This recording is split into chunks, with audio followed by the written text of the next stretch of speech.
kyekituufu. Tugenda okufayo omukulu Kyagulanyi mu nomination ng'ayingidde ennamba emu oba emu n'ekitundu. Naye mwami Lubega Mukaaku ne ttiimu yaffe ffe twakulira sekuteri ekyeyo musaawe ezandisisemu nti tutereeze asomani gajjawo ekifaananyi kino tuteekewo ekirala kino tukikubye bulungi tuteekewo ekirala. Kwaffe bwe tuyingira mu kalulu tuba twagala otuwa ettayimu koze tulowooza nitumanyi otagituwa tukozesa ensonyi. Kirabika kigenda ne mukulembeze bwaffe obwa people power. Okweyala tukuwe the best product, give us time and wisdom to do what we think is the best for you. Because we are consultants in this. Nze natendekebwako election yali ebungereza nekisoma certificate ng'ojjeko hands on naye era twakisoma tuba trainers b'abalala twamaliza tugire mukulu awamu gye bamulangidde ffe tubala okulangire feddamu tubera kuddamu tukubira kasimu watuleki twagala okutukako ebyatafaayi nga tubayigenda kuzimba ennyumba yaffe kyovala mwami basaanya otwali nkulu mu kooti ya treason. Senda mukubira simu nti jangu mpolereza ayina kujja naye kyalina okukoleza sebo moderator lwaki nkwadde obudde to instill confidence in the team that we appointed. Twavaawo n'ebigendererwa bya people power revolution.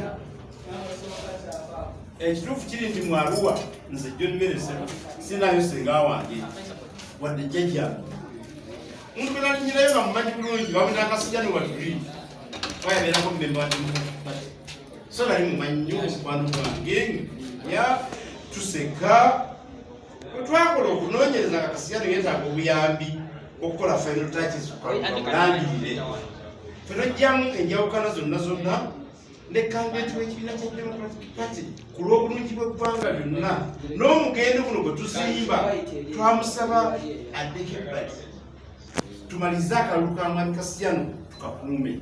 Ekyomusomo n'ekyamani waliyo akalu ka Arua ke kaggalawo okulaga techniques zetukozesa okuwangula akalu. Abantu bonna bamaze okusibwa bonna ba MPs basibiddwa mu fiidi mwasigalamu omusajja ekigwa Mukaaku Lubega, Sulaiman Kidandala, Katabu Moses, Derrick Mutema ne John Merese nze. Naye ne bakomanda zibafa abawoodizi ezaawo mu Arua municipality babasalako awaka tebaaliwo. Muli mu Arua, tuli mu Arua. Ne Kasijjano, I'm sure even today, I don't know that he's watching, he does not know how he won that election. Kasijjano, he does not know, because they have never sat us down to brief him what happened exactly. Because of that, so but I'm not going to Kasijjano kumugulira. Tujja amugulira ku kintu ekyo. Iba ne byamuzi baana ababambani. Banafuna funa. Kasijjano tabawanga budde. Tituwetaaga ndoza nnyo naye nesigala linga nze ye. Naye ndiko kuyita ttiimu eyo. Njibuuze, how did I lose? Nawangula ki akalulu ako? Netekibangawo, nekyo si kikulu. Ekikulu olwaleero muli okay? Ekikulu olwaleero bafiibwasi baffe twagala kubategeeza. Twagala kwebaza Mwami Kyagulanyi ne High Command abatuwadde obwesige ne batusaba kulembera ekitongole kino ekyokulaba tuteekateeka bakandesi ba people power, tuteekateeka ennonda, tuteekateeka enkuma y'akalulu kano.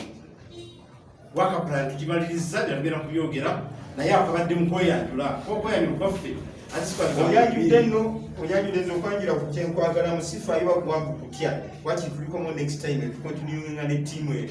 Abantu baffe abo abawansi baagala confidence kubanga bagenda kuyiwawo omubiri, bagenda kuyiwawo omusaayi, amaziga n'entuuyo okulaba nga bakyusa obuyinza bw'eggwanga lino.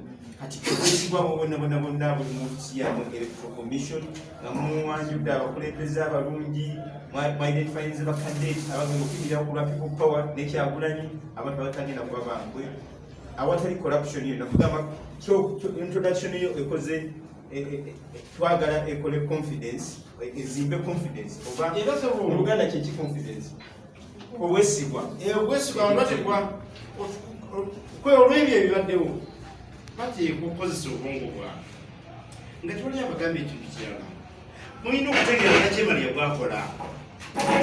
Nakyemaliya ajja kujja wanagajja amadamu mu maaso okugamba omuwadde birinya sente temuddamu kumwesiga mu butuufu nga tebatakimuwa kati mmwe abawuliza baffe mukwate bukwasi tulakarikodi zaswali sazonjogereebyo ngaye mami mukwako abatudde ku kintu ekituufu kiri nti siffe bagagganye tulinga bano bonna abalabano bagala nnyo sente bazagala nnyo era bangi bazomumwa bnb nagati ayembyabo banabagira basonyiye bannange kyabanyaza agira nti sente kamale kukwata biliyoni zange zinebya tewali atayagala sente naye ndowooza mu nsi muno omuntu tekukwata ekintu kyokola banne bagamba nti kino mwami gundi yakikola naye batabani bange nazo nga bambuuza ne mbagamba no I know what I'm supposed to be bannange benasoma nabe ba PS kati balina buli kimu I know ne mbagamba naye singa nkyusa nekola ekirala mmwe mujja kulwa mutuula mwe abaana abange mmwe mujja kulwa mutuula naye ate nze bennafa tebenafira mu struggle emu kasoli gano bandi mwana wadde mmere sebufu kiriba kibedde naye afumuleke mbakolere nzikamulerene nolwensonga esobe kyamaani tugenda mu topic enkulu naye mukulu kange bweyanjula muganda waffe introduction y'empambuli kyange gyo facts zigenda okuwa abantu confidence okuyiwawo omubiri jaziwerukambinga naddala abantu baffe banekolera gyange abantu baffe abamukowe yaitumaso owekitiibwa former presidential aspirant Lubega Mukaku bana numulaba tuli wano n'abasajja bano tutudde nabo basajja bakulu nnyo babadde ba mugaso nnyo eri eggwanga lino omusajja ono Mukaku nze namusanga dda mu UID nga tutandika UID emigo gyonna tiyagasa amakomera gedagegabanya agezezzaako nnyo bangi amakubo gonna ag'okununula ensi ye n'ekisingira ddala obukulu okuba ntabuliddwa musajja muyivu n'essebuku kusaba sagala kwogerera nnyo owekitiibwa Mr. President neyanziza nnyo eri bannaffe abatuwuliriza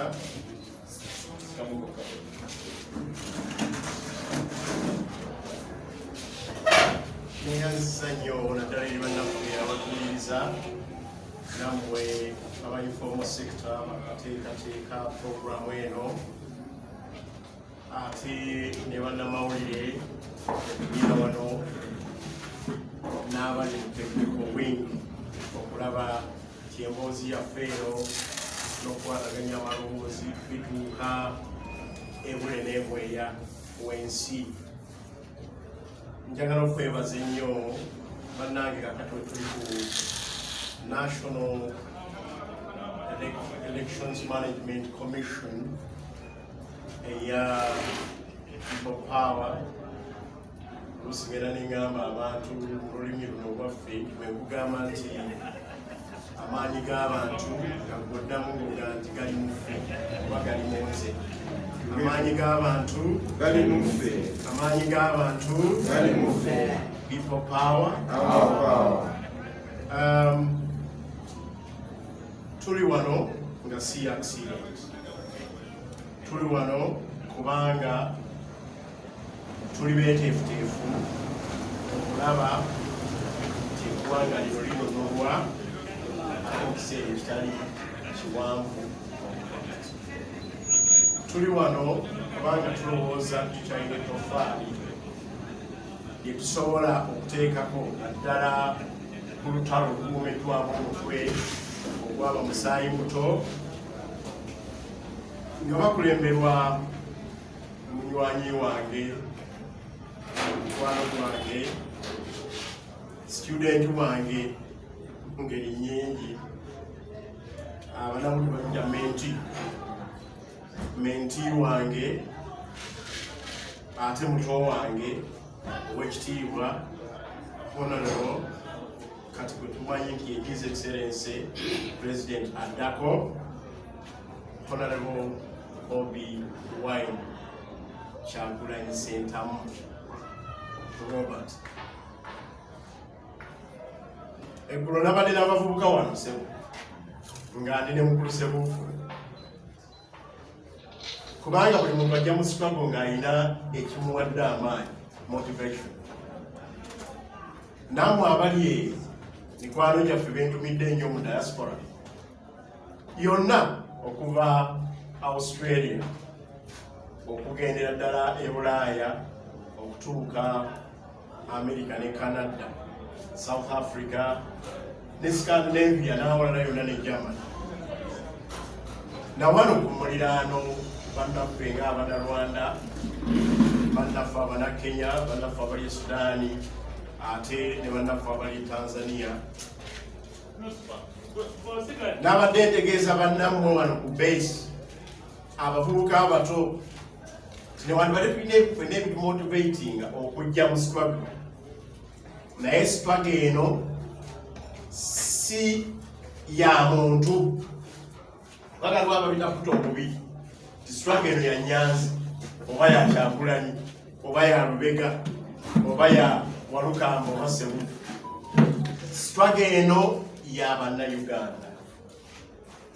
Kino kye tuliko, tulina emmeeri yaffe oba giyite Lubira oba giyite erinnya lyonna lyosobola oggiwa kubanga tulina emmeeri ezoolaba ennwanyi, ennyonyi kwe zibuukira, kwe bateekerateekera entalo bajjeno ate n'abasirikale kwe beegerezaamu, ekola okulaba nyevaako n'obwato obulala obugenda okulumba.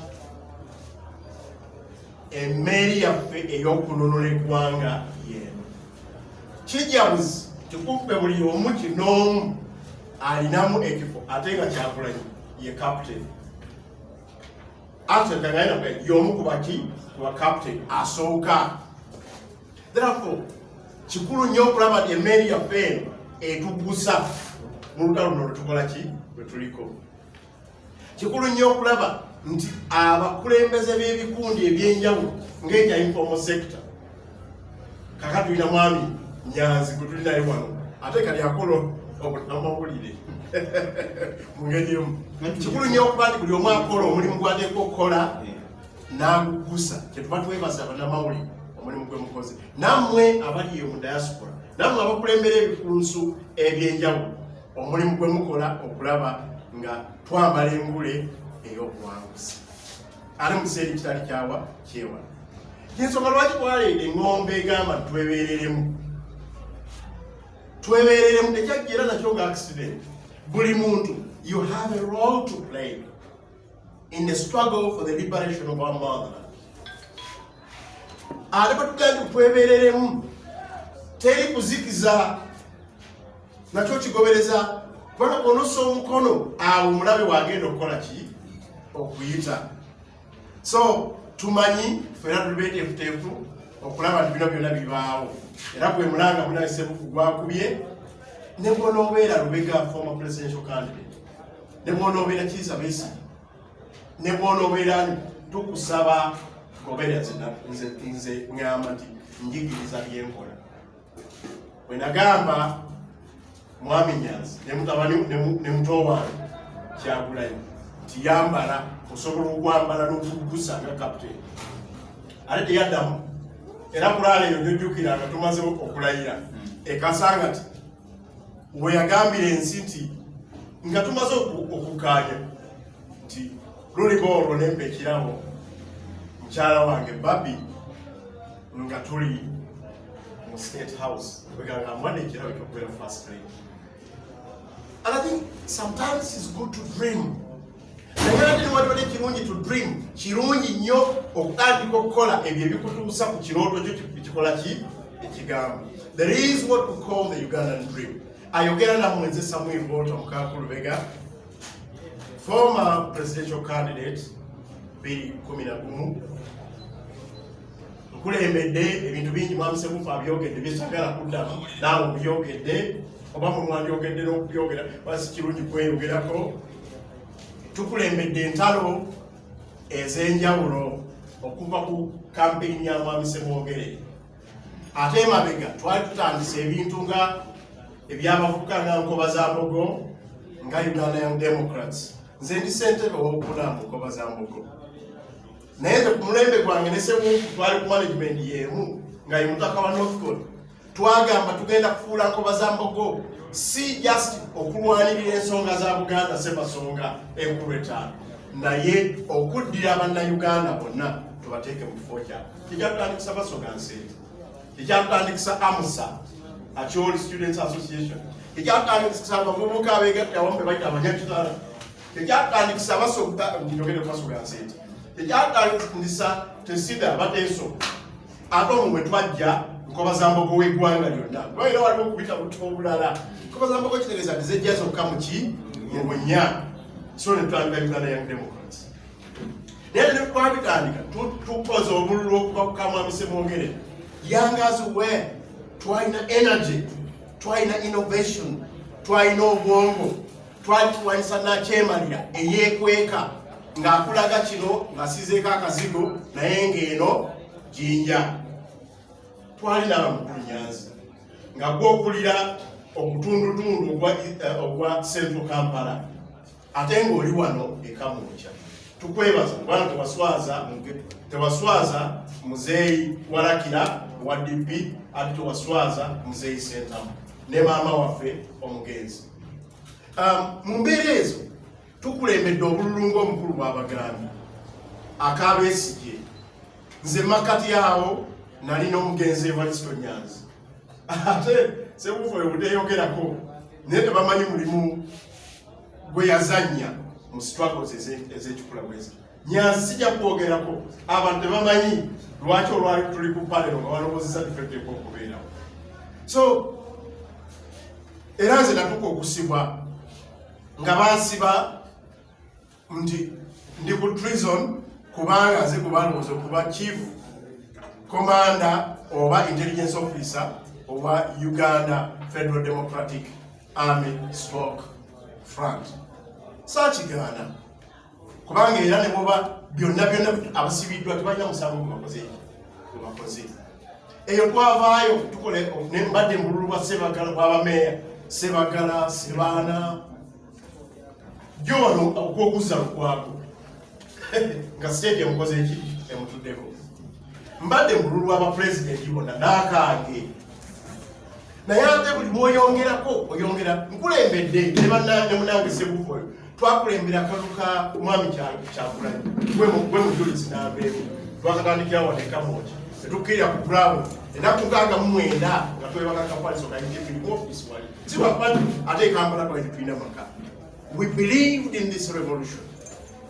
Twavaayo nga tuwangudde ng'abantu bagambye mukole ebitono bye musobola buli omu tufune ekiki ekinene. Mwami Museveni twamutuula ku mpeete, waliwo abaali bagamba nti be baduumira ebyekasangati nabo twaba batuula ku mpeete n'abalala naye netugamba nti tusobola okukolera awaki temwava mukulaba mukamwiri mwiri yali tali kusaidi yaffe gwolu naye agenze ne Ssebuufu ne bannange Bakakande n'abalala twasalawo tugende tukulembera akalulu ka mwiri. Twavaayo nga tuwangu kumpi ng'olinga ali mu barracks naye abantu balayira omusana enkuba n'entonya omusana ne gwaka tukawangula. Batugambako ne sekretariat abantu 82 ne bajja ne bagizingako ku biragiro bya President Museveni. Ekiro ng'enkya kukola ki kwe lunaku oluddirira okufenginga abantu abalakuuma akalulu. Era abantu bafe abo 82 bamalira Nalufeenya bamalira Nagalama n'awalala. Naye twawa netugende w'omusajja watu Asuman ng'abantu bamukomeredde bamusanga mutono nnyo but we believe olunalunaffe wayendo n'atukola ki n'atufaako. Ebyakasiyano sibyogereko kuba munange ebimaze. Olwaleero tuzze kubanga tukkiriza ate tetuteekwa kuddamu muzannyo gwonna. Juzi twali tugenda okuwangula akaluka e Hoima naye waliwo ebintu ebitakolebwa kuki bulungi. Mwami Nyanzi ono yankubira esimu n'agamba no, we must go back ku katiba kaffe. Era Ssebo tuli wano era ne mukyala wa Lukamba nabamisinga nyo Hoima osanga twaliwangu twaliwana munyina abasajja bano kiki mwatukola Hoima saagala na Hoima nekiranga nfiirawo era ebyavaamu byali bulungi. Ssebo ngomaliriza info tuli wano ne mukyala wa Lukamba nga tulondeddwa akakiiko ka tulina professional competencies. Nze ayogera nammwe ndi musomesa mutendeke owa digiri eyekyambu ate ndi agriculture economics omutendeke obw'Emakerere myaka 4 ate namala nengenda mu social economic development policy planning and management. Ebyo bye nakola e University of Wales nasoma politics, economics and Christian social teaching. Oh yes. University y'Omulangira. Ate nakola politics, economics and Christian social teaching. Oxford. Naye ate ne Bristol nga ntanze PhD yange gye nakomya mu kkubo nkomewo nesimbewo wano. Nali ngenze mu kulaba omuntu ofuga otya eggwanga n'oba nga n'omunaku omukola ki musembeza omusitula. Ezo professional competencies bw'ozigattako ne experience n'ogattako n'okupatikana kwe tuyiseemu okupatikana okuli real, tetwetaaga muwolereza guno omulimu tugenda kugukola mu mazima n'obwenkanya. Ate ndi wa DP kati ndi parliamentary candidate awedde emirimu owa Democratic Party, owa opposition, owa people power wali e Rubaga South. Mu ngeri y'emu nga bwe nategeeza ensi nga nangirira kuba president wa DP, tesaawa etuuse bano bamaawo batuviire mu kkubo, kubanga twetaaga ebibiina byaffe nga biyiwa wamu n'amaanyi g'abantu wegakola ki wegayiwa. Siyinza kubanga natandika omwana ne mulera ne muzaala najja ate ne tumulekera mu kkubo. Ntegeeza aba DP abali ensonga lwaki tulowooza Democratic Party this time si kuba kunga bukunzi n'okubeera omukulembeze w'ekibiina ekyo tusobole okuggusa olutalo gye lugenda. Naye ate mu kalulu kano ndi liida siri liida, lazima nja kunga buli wa DP yenna, buli wa opposition yenna okulaba nga gyewola. Kyokka nga ate eno ndi mu technical wing esunsula abanatukwatira bendera ku bifo miliyoni enamba n'ekitundu etugenda okukolako. Ng'ekisooka kye kya president Kyagulanyi, ekiddako bye by'abamemba ba parliament, ebiddako bye by'aba local government candidates ne ba councillors ne ba LC1 miliyoni namba n'ekitundu okutwaliza wamu. Ate nga ndi mu technical wing okulaba nti enkwata y'akalulu kakubibwe n'abantu baffe bonna abeewaddeyo okukakuba bafune eddembe bakakube, ate tukakuume, DR forms tuzifune, ate tukyeyambise okulaba tufuna amaanyi agaleeta obuyinza, kuba bulijjo tumala okuba akalulu ne batugambira temusobola kufuna buyinza. Nze ndowooza nti awo Kyagulanyi ne ttiimu gyakulembedde naffe be mulaba wano awo tetwagala kubeerawo. Bino ebyokuwoza n'omusuula akalulu ebisigadde mu bitulekere, awo twavaawo tugamba tulina okwebereramu okutuusa nga tufuna. Egende kwebereramu ate wayogedde ku kigambo okupatikana. Ate nzijukira Museveni yakusibako okubuyeekera. Okiba wano ojja kwebuuzaako ku nsonga y'okwebereramu awo ng'akalulu bakakuttemu. Mukaako wandibanga olugamba liseti plan B. Abo ba plan B eno forum si yaabwe. Nenkomye nnyo enjogera y'omukulu ne report alibimizamu ebyayita naye abavubuka abasinga banyumirwa nnyo emboozi efaananako bwekyasobola okugamba. All that can be demonstrated naddala mu campaigns ebbiri zetusembezaayo. Campaign esooka yeyebu lwali lutalo, campaign eyakasiyano mukulu age twatuuka ekiseera nga tusigadde abantu bana, nze Kamakogera, mwami John Meresewuufu, Sulaiman Kidandala ne mwami Kataani mu field nga muganda waffe bamaze okumubama omugongo bagukoze eki. Naye njagala kubategeeza twaddamu ne tusitula ejje mu ssaawa 12 zokka eryasobola okuwangula akalulu kaliwa ako. Asinga okutegeera nze bamuyita President Yoweri Kaguta Museveni Jeno. Ate era akimanyi kuba ne babadde anzijjako katugambe nga omwana wattu Susan omwana wattu Susan n'abalala buli gwanzijjako bw'atuuka eri amuwa ekifo kyekimu takendeezaako. Onoogenda wa Lieutenant Colonel Kisuule bwe yatuuka eri yamuwa ekitiibwa ekiri waggulu wa Lieutenant Colonel.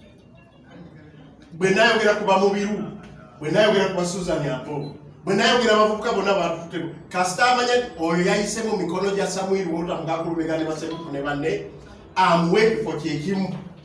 Bwe yatwala mwami Lusige yamuteeka eri mu President's office. Njagadde okutegeeza asinga okutegeera ffe kye tuli ate yoyo kutwagala okukola ki okujjawo mulina okwongerako naye okwongerawo kwe tulina nti asinga kutya abantu ffenna nga twegasewa ki kyekikonde kino naye waliwo akandirowooza nti bulinga bubiri kasoke mubutereeza ekisooka nga tuteekateeka ba candidates ekifo ekimu twakimaze oba twakimala akakiiko ka mukyala Masa Olukamba ekifo ekisooka ku biri ebinyinyi ebiri miliyoni mufungwa president twakimaze kyomwakizingako netusiba nemutwe lipooti nno ate tunakituwera wano mutwe lipooti muli gyoyagala netugirinze mutwe lipooti ng'electoral commission yaffe katulina okutegeera nga bugulumu kakubagabira Masa tetugudde bugumu bintu bino bano baganda bange nebinyini abaana bana batuwuliriza balina okutegeera nti kintu kya mukumi Kyagulanyi tubadde tumutwala nga twabasomako marketing bwera kukola dayali eno bweyakula bwebeera atunda okola kiuta market testing. You test the market, you go to the public and test the market. Mwami Kyagulanyi wamulabanga agenze mu reunions za UYDP ng'agenda mu by-elections singa ojjukira ekyaliwo wakati wa Dr. Besigye ne Mwami Kyagulanyi mu Arua singa okijjukira ng'obwongo obukikuwa bulungi mu Arua eri ku bboda ya Congo n'eri ku bboda Sudan n'ojjukira ekyali e Bugiri tebeera kutugamba nti candidate abantu tebamusalawo n'ojjukira ekyali eggulu mu reunion eya DPYD enewolabunga waliawo n'abakulembeze omutwaliza wamu gye muyise yonna save twagikola tugimala presidential candidate tulina wa people power revolution ate kyaliko kubuuza ayitibwa Robert Kyagulanyi Ssentamu era mulimi lwabano bannaffe abayiro tulaba tukoza kya solo candidate kwaddala yaliwo ate abantu bamusazeewo si ffe even naffe nebuganda tuyagala musalawo kati abantu bagambe kwegamba okutwaliza twamumala. This is breaking news. Tukiriziganya n'omukulu kijjava okwogera. So it is breaking news. Imwe abantu abali mu informal sector namwe abali ku mukutu leero electoral election management commission. National Elections Management Commission. Electoral ate no mulimanyi kyokala era informal sector electoral commission muzagira commission yasazeewo nga tewali kubuusabuusa kwonna Kyagulanyi president power bwereeta oba enteekatoka eneddako mu kisinde candidates tutandikirako balala. So amawulire abantu babaddemu okubuusabuusa nti ayinza okubeera emabega waako byonna byonna bifu singa badde bafolowinga program eno olutambula baali badde ekyo bamaze okijja mu bwongo tosobola kulowooza ku candidate ate mulala ng'obwongo ofudde ku kyokuleetera ekyo ate bannemira okwegenza bannakyemalira nakyemalira abaterawo embeera kiba kimuze mune mutulamu ate muze mune mulowooza nagaluga nti eno kola yayera eno mutu nga toli kala blind nga kola ya green ba ya red. Therefore ekyo kyamu tukifulumizza naye tuba tulekwana tukifulumya bannansi bamanyi twagala emitima gy'abantu kibeere wamu naye ng'emu ku nsonga ndoza kangibawe tetuyinaawo mu opposition leaders mukulembeze alina bisaanyizo bya mulembe guno nga Mwami Kyagulanyi Ssentamu bw'ali abalina okusalawo ensonga ya Uganda ng'ekyukakyuka bali below 40 years fe abali above 40 ne tunayagala tutya ne tukuba layini ntudde eno ne bannaffe ne badde eno ejja kuba overwhelming majority.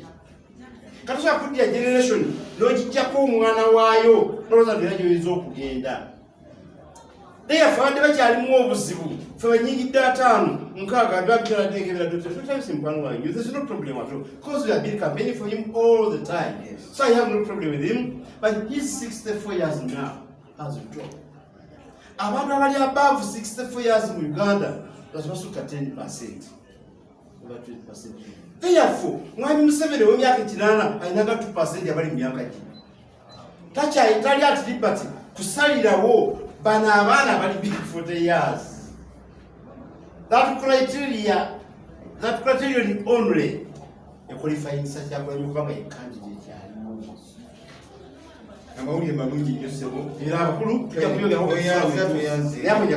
esooka ey'okweyanjula okunyonyola biki tulina okukola ewedde kati kyetugendamu madamu Masewa Lukamba Nyabo chairperson ng'obukiiko luno election management commission okusaba otunyonyole enteekateeka gye muyina okukakasa ensi temugenda ku identifying aba candidates bulungi nnyo mumala ba identifying mu batwanjulire nga balina ebisaanyizo ebimala okuba nti musobola okufidinga aba candidate eggwanga lyonna nga ba people power era mutumatize enteekateeka eyo mwagituuseeko ddala Nyabo neyanziza ssebo omulabe Nyanzi abatuwuliriza mwenna ababadde mwewuunyaganya bano akakiiko bakatongoza biki ebiddako wano njagala okakakasa tuba tetutudde batuwa omulimu nga emuwulidde ttiimu erina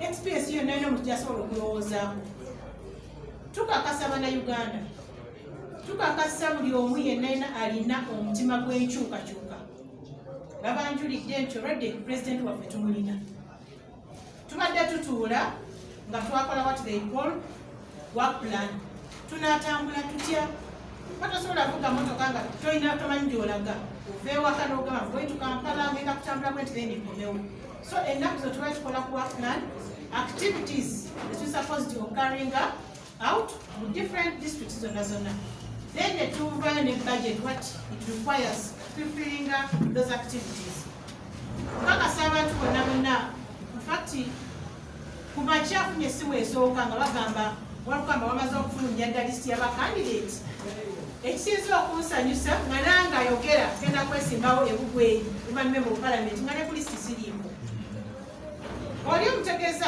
essimu neŋŋamba oyo propaganda ate propaganda simanyi lwaki batutidde nnyo ekyo kankibuulira abantu era buli muntu yenna yeesimbyewo ng'ayagala enkyukakyuka ng'ajja ku people power nze nyongera mugumya kuba olaba nga batandise okuboogerayogera kubamanya batandise okutya baagala kulaba what are you planning kikyemuzaako